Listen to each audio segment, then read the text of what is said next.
reconstruire dans sa vie ancienne. Laisser les idoles de son père. Laisser de chercher les servantes. Laisser de s'attacher à la famille. Les lots, le voile. Un lot veut dire voile. Les lots, les agares. Ces montagnes de Sinaï, Agar, les montagnes devant toi. Il y a plusieurs choses que tu côtoies, que tu fais, qui font blocage dans ton avancée spirituelle. Laisse. Accepte ce que Jésus-Christ te dit. Accepte-le comme Seigneur et Sauveur. Le Seigneur avait vu Samuel en train de pleurer. Il dit, Seigneur, Saül là, qu'est-ce qu'il a fait? Il est allé sacrifier des bêtes. Il t'a désobéi, c'est la désobéissance. C'est ça que le pasteur nous avait dit l'autre fois, c'est 1 Samuel 15, hein, verset 22. Il dit, mais le Seigneur ne regarde pas les holocaustes là, il fait l'obéissance, il fallait m'attendre. Et puis Dieu dit à Samuel, quand cesseras-tu de pleurer? Quand cesseras-tu de pleurer? Lui, je l'ai déjà écarté de mon chemin. Quand cesseras-tu de pleurer? Et quand Samuel entend ça, Dieu lui dit, non, moi je lève les humbles. Tu vas me chercher le petit jeune homme là, dont le frère a rejeté. Comme c'est l'enfant qui est né d'une autre femme. C'est un enfant sale qui surveille les bêtes. C'est de lui que je vais faire. Si toi dans ta famille, on t'a déjà rabaissé, tu pries ici. Dis-toi que Dieu doit te lever. Alléluia. Dis à ton voisin, cesse de pleurer. Cesse de pleurer. Cesse de pleurer. Cesse de pleurer. Tu dis, Dieu élève les humbles. Dieu élève les humbles. Donne-lui cette révélation que Jésus-Christ est le chemin. Jésus-Christ est le chemin. Le chemin du bonheur. Le chemin du bonheur. Le chemin de la vie. Le chemin de la vie. Alléluia. Amen. Pour le Seigneur.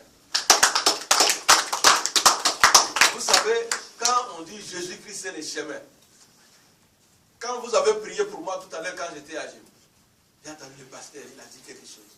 Il a dit, ancien de l'église, viens prier. Il faut prier pour lui. Il faut qu'il y ait un seul maître. L'église, c'est l'église de Jésus-Christ. Il nous a établis. Il faut que notre regard soit sur Jésus-Christ. Les apôtres disent, il faut fixer Jésus-Christ. Et directement dans ma tête est venu Acte 4, du verset 11 à 12.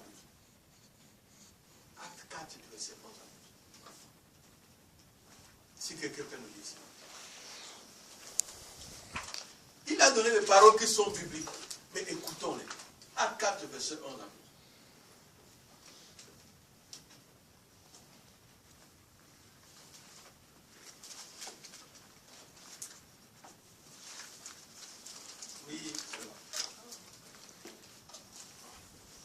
Je lis au nom du Seigneur. Amen. Jésus est la pierre rejetée par vous, qui construisez et qui est devenue la pierre angulaire. Je continue. Oui, 12. Là c'est 11. Maintenant 12. Il y a de salut en aucun d'autre, car il n'y a sous le ciel aucun autre nom qui a été donné par les hommes, par lequel nous devions être sauvés. Alléluia. Amen. Il y a un seul nom qui a les saluts, c'est le nom de Jésus-Christ. Jésus-Christ est la pierre angulaire. La pierre angulaire, j'avais expliqué ici une fois. Vous voyez, dans l'angle comme ça, quand on fait une construction, on ne peut pas mettre un parpaing. On doit casser un parpaing, ramasser une pierre pour mettre. Mais c'est le point de la maison là qui soutient la maison. On ne peut pas avoir une église si on vient à l'église, on vient pour regarder. Oui, les pasteurs ces jours-ci, comme je dis souvent, n'a pas gêné, son ventre a gonflé, il a mangé la semoule. Oui, les pasteurs, oui, son pantalon. Non, non, non, non. Ça, si tu as des soucis du pasteur, tu fais ton offrande. Mais ne viens pas pour regarder, viens pour faire la rencontre de Jésus-Christ. Ce nom-là, à tout. Le nom du Christ, c'est une grande révélation. C'est le chemin. C'est le chemin de la réussite. C'est le chemin de guérison. C'est la solution à tout. C'est ça les chants qu'on a commencé la prière avec. Je ne sais pas par quelle onction le pasteur et l'enseignement ont donné ça comme ça. Ton nom est la solution, ton nom est la guérison, ton nom est la... Mais on chante, c'est dans la Bible et c'est la vérité. Je vous ai dit les attaques que nous avons reçues ici de l'église. Les gens qui sont venus parfois prier avec nous, qui nous ont attaqués. Non, les gens, les membres de nos familles, qui ont commencé à critiquer des attaques, des foudres et de tout ça. Mais, des fois, j'entre là. Si peut-être une des prophétesses ne parle quelque chose, me prend, je prie Dieu. Et puis il me dit, tu vois, ils ont fait telle chose. Et je dis, Seigneur, à qui iront nos combien? Comme tout à l'heure, j'avais oublié, je vous ai donné 19-28, mais j'allais parler de Matthieu 19-28, mais j'allais parler des signes, pour parler des signes qui accompagneront ceux qui auront cru à moi, c'est Marc 16. Excusez-moi pour l'erreur des versets. Marc 16, on va lire ça tout à l'heure. Donc, je vais lire ces deux passages-là pour vous donner la différence. Donc, je priais Dieu. Je disais comme les apôtres, Seigneur, à qui irons-nous? Puisque quand il a dit au jeune homme rouge, va vendre tous ses biens, il n'a pas pris les ayants dit, tous ceux qui auront quitté pour moi, ils vont avoir un centime. Et puis, il s'est retourné parfois pour demander, vous êtes encore là? Vous n'avez pas fui. Et puis il dit, Seigneur, Pierre dit, Seigneur, à qui irons? C'est toi qui as les paroles de la vie. Les paroles de la vie. Mais on va lire d'abord ces deux versets pour que ça ne parte pas de ma tête. On va lire Matthieu 19, verset 28.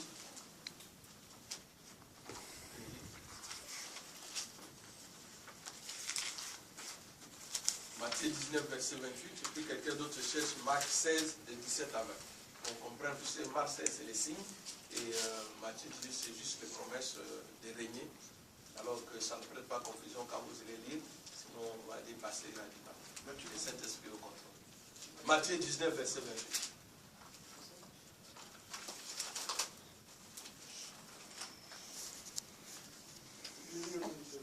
Amen.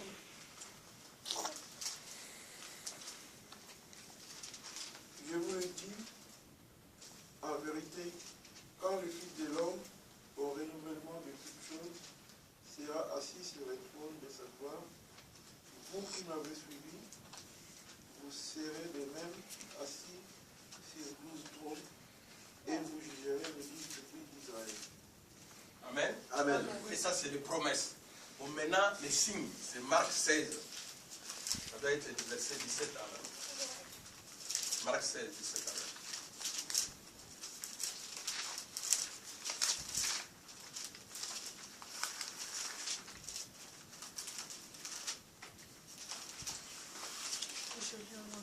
Amen.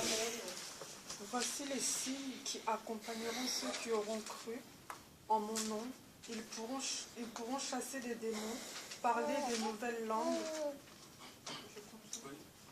attraper des serpents, et s'ils boivent un breuvage mortel, celui-ci ne leur fera aucun mal. Amen. Voilà, ça c'est le moment que je savais, c'est pas grave. Je voulais juste enlever le niveau, puisque en parlant, j'avais parlé de Matthieu 19 pour les signes, et si vous avez écrit non pour les signes, c'est Marc 16. J'ai dit, mais le Saint-Esprit au contrôle, au moins il dresse la tête pour qu'on n'oublie pas. Alléluia. Alors voilà, je disais donc, quand on a la révélation, on a une information, on a la connaissance, Dieu nous demande de chercher à connaître la parole de Dieu. De chercher la parole de Dieu, d'avoir soif de la parole de Dieu. Et quand on a la connaissance, donc, on a, je suivais l'heure là, il paraît que ce n'est pas une bonne heure, puisque je voyais qu'on a assez d'heure. Donc, quand on a la connaissance, si on a la révélation, écoutez bien, on va finir par si on a la révélation, il faut savoir que le ciel doit s'ouvrir sur toi. Amen. Comme je vous ai dit, si tu fais les jeûnes pour jouer au loto, ça ne peut pas te donner l'argent du loto. Mais si Dieu te dit va jouer au loto, c'est-à-dire ce que tu veux faire, si c'est Dieu qui t'a dit, tu dois avoir le ciel ouvert sur ça. Tu dois obtenir ce que Dieu t'a offert. Donc il n'y a rien qui va te retenir. Et on voit cette expérience-là avec Jacob. Jacob va courir, il va faire des bêtises. Mais quand Dieu le tape, il change de nom, il devient Israël, à Bethel. Il voit l'échelle de Dieu. Il voit l'échelle. Et cette échelle-là, Jésus-Christ lui-même va revenir plus tard dans Jean, chapitre 1, verset 51. Il va dire, vous verrez l'échelle. Donc c'est lui-même qui se représente comme l'échelle. Il dit, vous verrez les ciels s'ouvrir sur vous. Et lui-même va donner cet exemple-là de la révélation. Jésus vivait, il vivait dans sa maison. Il avait la connaissance de la parole. Il savait qu'il est le Fils de Dieu. Mais il attendait le moment. Qu'est-ce qu'il faisait? Il faisait parfois de même avec papa Joseph, ou bien il marchait avec ses frères, ou bien ils étaient en train de causer, ou bien il taquinait maman Marie. Mais il attendait le moment de la révélation. Jésus connaissait la parole. Il allait au temple. On dit bien qu'il allait au temple. Depuis 12 ans, il allait au temple. C'est à 12 ans qu'il a pris même son indépendance spirituelle. Puisqu'il a dit à ses parents, il dit, Pourquoi vous me cherchez? Je dois faire le travail de mon Père. Il allait au temple, il connaissait les Écritures, mais il a attendu la révélation. Puisqu'il avait la parole, lui-même était la parole, il avait la connaissance, mais il attendait la révélation. Alors, toi où tu es, si tu veux que Dieu te révèle, cherche d'abord à ce que Dieu te révèle qui est Christ. Qui est Christ dans ta vie. Et puis Dieu va te révéler qui tu es. Si tu sais qui tu es héritier du Christ et co-héritier du Christ. Donc, tu as la victoire. Tu dois régner. C'est ça qui fait les promesses à Matthieu 19. Donc, si tu te laisses diriger par le Saint-Esprit, puis celui dit, il faut que je m'en aille. Il va même insister, les autres vont dire non, il ne faut pas mourir. Il dit non, il faut que je m'en aille pour que le Saint-Esprit vienne. Et si tu te laisses diriger par ce Saint-Esprit, si tu te laisses conduire par le Saint-Esprit, si tu viens vraiment en Christ, que tu laisses ta vie ancienne, que tu laisses tout, pas, bon, on m'a dit de ne plus avoir de copains, oui quand même, bon, je ne veux plus pigeonner, puis je vais rester avec un seul nom, lui aussi s'appelle copain.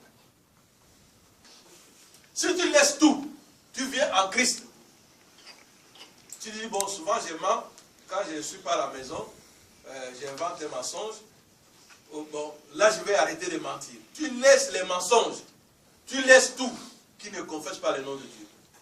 Le Saint-Esprit maintenant va te conduire. Puisque si toi tu te conduis, ce n'est pas le Saint-Esprit qui te conduit, tu ne peux pas arriver à la gloire de Dieu. Mais si c'est le Saint-Esprit qui te conduit, il va te donner la révélation. Donc le Saint-Esprit te donne la révélation, et là tu vas avoir ta nouvelle identité. Tu es devenu une nouvelle personne en Christ. Puisque le Saint-Esprit te conduit, donc ce n'est plus toi qui te conduis, tu deviens une nouvelle personne en Christ. Alors, on voit bien quand Jésus-Christ va se faire baptiser, on ne va pas les lire malheureusement, dans Matthieu chapitre 3, versets 16 et 17, quand Jésus-Christ va se faire baptiser, qu'est-ce qu'est le baptême? Nous avons appris ici, nous savons que le baptême, c'est un passage. On quitte la mort du péché, pour la résurrection en Christ. Mais Jésus n'est pas allé se baptiser pour le péché. Non, Jésus est allé se baptiser pour laisser sa vie ancienne, sa vie quotidienne. Il a donné un exemple. Et quelle vie quotidienne? Comme je vous dis, il était à la maison, il y avait aussi de bonnes choses dans la maison de Maman Marie. Il y avait aussi de bonnes choses à l'église, dans son quartier. Mais il devrait laisser cette vie-là pour devenir une nouvelle personne. Donc il devrait accepter. C'est pourquoi passe de la mort pour régner avec lui. Jésus a accepté de mourir, d'oublier la vie du quartier. Tu vois les gens qui le voyaient, quand ils venaient prêcher, ils disaient, oh, ce n'est pas le fils de Joseph. Ce n'est pas les... Non, ça c'est déjà passé. Ça c'est sa vie ancienne. Il est fils de Dieu. Il exerce le plein pouvoir. Mais comment il a eu cette révélation? Quand il va se faire baptiser, il quitte sa vie ancienne. Il accepte. Puisque Jean-Baptiste dit quoi? Venez vous faire repentir, changer de vie, devenir de nouvelles personnes. Et quand il vient se faire baptiser, il entend une voix. Une voix qui sort du ciel. Qui dit, celui-ci est mon fils bien-aimé, en qui j'ai mis toute ma confiance. Si quelqu'un te dit que non, ça c'est ma personne, j'ai mis ma confiance à lui, il est sûr de toi. Tu as passé une année dans cette église. Tu as passé une année à chercher Dieu. Dieu a confiance en toi. Mais pour que Dieu ait confiance en toi, il faut qu'il soit sûr de toi. Dieu ne peut pas, et vous savez, pour arriver jusqu'aujourd'hui, quelles sont les épreuves dans lesquelles nous sommes passés? On en aura encore. Mais Dieu voulait voir si nous sommes capables d'arriver ces jours. Dieu te dit la nuit, ou pendant que tu pries, dis voilà, l'église doit marcher comme si vous devez faire ça. Les matins, tu vas voir quelqu'un d'autre qui dit non, pasteur, tu sais, là-bas où on était, tu vois, tous ces tourments-là, il y a toujours des saras dans la vie pour venir te distraire. Il faut écouter Dieu. Le salut est au nom de Jésus-Christ. La révélation est au Saint-Esprit. Voilà Jésus lui-même. Il va accepter de mourir, de changer sa vie, de quitter la vie de Maman Marie, de Joseph, de servir les Dieu pour servir Dieu. Et quand il accepte, il arrive dans l'eau, une voix se fait entendre. Les ciels s'ouvrent pour lui. Les ciels s'ouvrent. Il faut qu'aujourd'hui les ciels aussi s'ouvrent pour toi. Les ciels s'ouvrent et disent, voici l'agneau de Dieu. Celui qui ôtera le péché du monde. Celui-ci est mon fils bien-aimé. Les ciels s'est ouvert quand Jésus-Christ a accepté de mourir. Il a accepté de changer de vie. Et quand il a fini son baptême, quand il a accepté de changer la vie, les ciels s'est ouvert pour lui. La vie a changé. La renommée a commencé. Les miracles ont commencé. Et pourtant, il partait au temple. Il voyait les veuves, il voyait les paralytiques, il voyait les malades. Mais il n'y avait pas de miracle. Il fallait la révélation. Il fallait la révélation. C'est le Saint-Esprit qui transforme les hommes, comme j'ai dit. Et comme la servante avait dit ici au début, puisque ça me revient à l'esprit, la servante avait dit ici, si le même Saint-Esprit, c'est dans Romains 8, au verset 11, si le même Saint-Esprit qui a ressuscité Jésus-Christ d'entre les morts, et qu'il est en nous, et que nous l'invoquons, il doit aussi réveiller en nous ce qui est moral. Tu as des problèmes d'examen, appelle le Saint-Esprit. Tu as des problèmes de famille, appelle le Saint-Esprit. Tu as des problèmes d'argent, tous les problèmes que tu as au nom de Jésus, appelle le Saint-Esprit. Voilà, c'est ce qui est arrivé à Jacob. Jacob, il a connu Dieu, il a accepté de changer. Il a changé son nom. Dieu lui a changé le nom, le ciel s'est ouvert pour lui. Joseph, malgré les menaces de son frère, il a maintenu son rêve que Dieu lui avait donné. Il a souffert, on l'a jeté dans un puits. À la fin, il est devenu ministre. Votre pasteur qui vous parle. Puisque Jésus lui-même a accepté de changer, votre pasteur qui vous parle. Le pasteur Isaïe vous a fait les témoignages, vous a fait l'aider, là, il peut vous dire. Il m'a appelé parfois, il vient prier, il dit non, mais je ne viens plus. Les affaires de prière là, non, c'est la distraction. J'étais dans la distraction. Mais quand j'ai accepté, j'ai dit non. Mais finalement, qu'est-ce que je trouve auprès de tous ces amis-là? Qu'est-ce que je trouve que les gens viennent chez moi, j'ai pris, ils rentrent, ils vont témoigner, oui, oui, quand ils te posent, non, non, non. La parole de Dieu, il y a la révélation dessus. Et dès que j'ai accepté de changer de façon de prier, ma vie a changé. Ceux qui m'ont connu avant, excuse-moi, parce que je vais finir, ceux qui m'ont connu avant, j'étais très très mince. J'ai dépassé même le Bénédicte de Bréal. Maintenant, malgré mes tourments, je sais que Christ est à moi. Maintenant, je vois que j'ai eu beaucoup de jours. Des fois, quand je marche, mon pantalon, je dis, ah, ça va. Avant, je portais le pantalon, tu vois, j'ai plié mon pantalon, le même pantalon, j'ai plié ça comme ça pour serrer la ceinture. Hein? C'était dur. Mais puisque je n'avais pas une bonne façon de prier, j'ai accepté de changer juste ma façon de prier. Ma vie a changé. Et nombreux de vous, vous êtes témoins de ce changement. Changez votre façon de prier. Changez votre façon de voir les choses. Venez à Jésus-Christ. Regardez, quand vous lisez Esther, rien que les chapitres 6, 7 et 8, Esther va prier. Esther accepte ce que son nom, Esther était dur. Il ne voulait pas accepter ce que Mardochée lui disait. Mais quand elle accepte, elle vient maintenant vers le roi. Puisqu'elle a accepté, elle s'est humiliée. Elle a reconnu que son oncle avait une parole à lui. Elle s'est humiliée. Elle a accepté le plan qu'on lui a donné. Par humilité. Par persévérance dans les gènes. La vie a changé. Alors, nous allons nous lever pour prier comme Esther. Nous allons prier. Puisqu'il faut que, alléluia, il faut que nous soyons des têtes et non de queue. Il faut que nous soyons des têtes. Puisque Esther est devenue la reine à la place des vaches. Il faut que, là où tu es, si tu as des ennemis, visibles ou invisibles, que tu puisses t'asseoir sur la tête de tes ennemis. Que tes ennemis deviennent ton marche-pied. Puisque Aman a été traîné dans la boue pendant que Mardochée a été élevé. Il faut que là où tu es aujourd'hui, dans ta prière, tu pries pour que Dieu dresse un autel pour pendre tes ennemis, comme il a fait pour Esther, qui s'est humilié, qui a gêné, qui a prié. On a pendu Aman pour Esther et Mardochée. Il faut que où tu es, tu pries Dieu pour que Dieu te sorte de l'anonymat. Pour que Dieu te sorte, la renommée de Jésus-Christ est venue quand il a été baptisé. Pour que Dieu te sorte des ténèbres pour la lumière. Parle dans ton cœur, parle dans ta prière pour que ta vie change. Prions le Seigneur, pasteur.